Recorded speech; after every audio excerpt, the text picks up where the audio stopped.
The Joe Rogan Experience. I just read a thing about how corporate trolling is a big thing.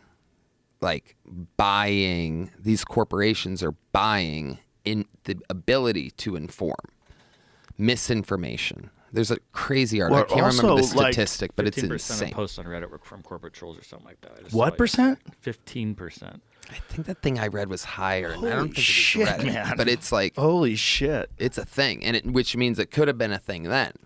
Right.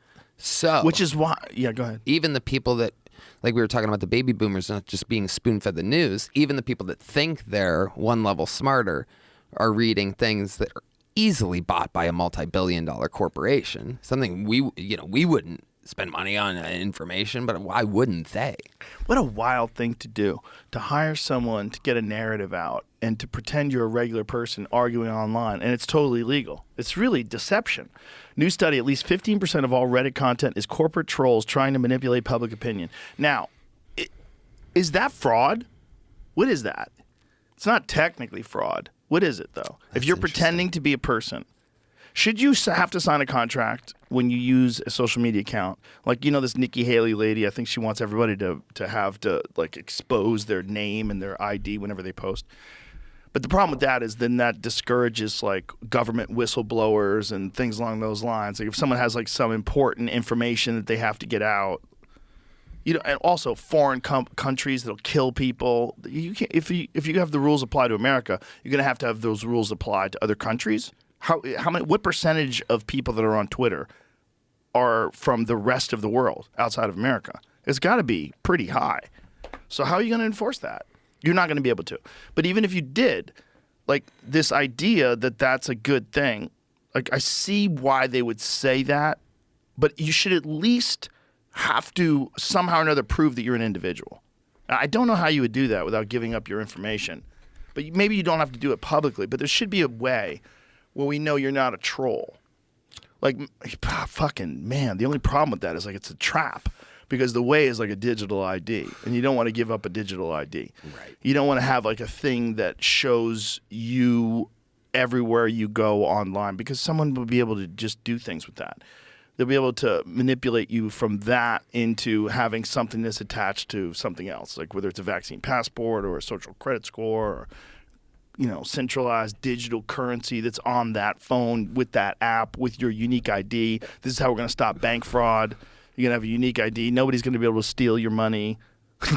Your money's all digital now. Yeah, technically they could track everything about your life. So when you look at somebody, your glasses can say how often they eat at this restaurant and everything. Like so is the solution to just allow the trolls, allow corporate trolls, and hope that people are smart enough to realize that they're being fucked with? But like, what if those corporate trolls are shifting public opinion and it actually costs lives? That's where it gets weird. Like, what if they lie about something because they don't want to have responsibility for something that they did?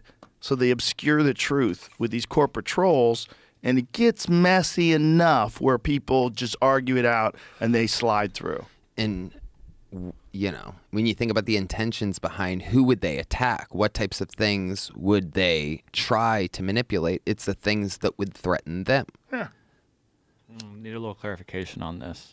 As I tried to dig through the article is paid for behind a medium, so I can't get there, but paid for by trolls. Right, exactly. Or you have to pay to get in there. I said that wrong. Yeah. But right. What it actually says behind it is 15% of the top 100 subreddits found to have content that was likely posted by bots or corporate trolls, specifically aimed at promoting certain companies or organizations. I don't know why that's so hard to believe when we know how many trolls are on Facebook and Instagram, and there's constant trolls. I was looking at someone was getting attacked for something like pretty minor, but I was just like reading the comments of this page, and I do this thing now where I'll go and I'll read something that seems like a little weird or off or something like that, and then I go to their page. Oh, you're a fake account.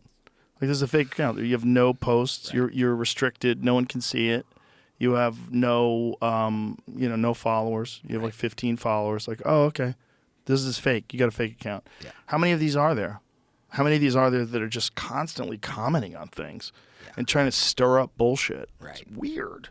It's legal.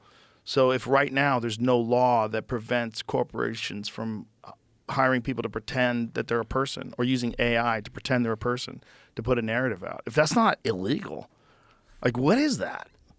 Like what kind of deception is that? Like you're not allowed to lie, right? Like if a corporation is found that they're lying about data, they get fined. If it's found out that they're lying about environmental problems they've created or whatever, they get fined, right? They get in trouble. People could go to jail. But if you could just have like a bunch of people constantly lying for you, or if it's AI, have AI constantly lying for you, obscuring the truth, publishing misleading papers. Right. AI could just start publishing papers.